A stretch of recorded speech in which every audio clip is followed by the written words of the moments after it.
Frozen grapes threatening a billion-dollar Ohio industry. This week's cold snap could have an impact that lasts much longer than just a couple of days. Hello, everybody. I'm Tracy Carlos. Hello, everybody. I'm Mike Brookbank. Only on News 5 tonight, some vineyards say they escaped serious damage, but just barely. Our Kevin Barry is live along Lake Erie tonight to explain what might have been their saving grace.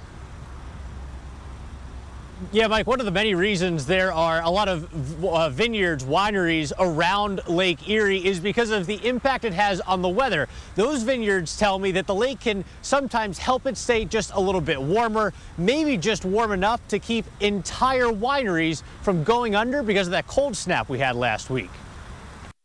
When we had a wet year in the early 90s. Gene Siegel's huge plot at South River Vineyards hides the fact that one cold snap that drops just a little too low can wipe out his $500,000 grape crop. My crop income from the wine grapes was literally zero.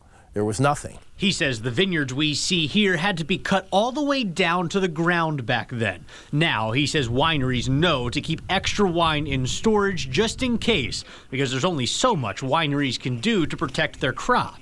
But these polar vortexes where we get high winds and cold temperatures together leave us really defenseless. Gene says the frigid temperatures we felt this past week didn't get quite cold enough to repeat Gene's 2014 problems. He says some more sensitive grapes may have trouble, but for the most part, he isn't too worried.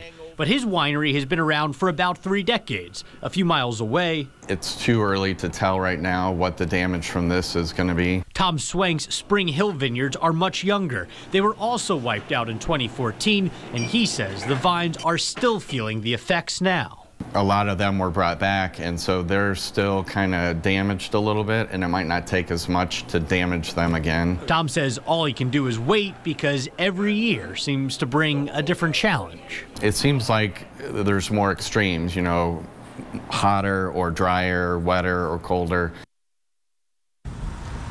Those wineries contribute to a billion-dollar industry in Ohio that can hang in the balance if those grape crops get wiped out. That's $1 billion not only from just wine sales, but also tourism dollars that come in from people who live in Ohio and folks who visit from out of state. Live in Cleveland, I'm Kevin Barry, News 5.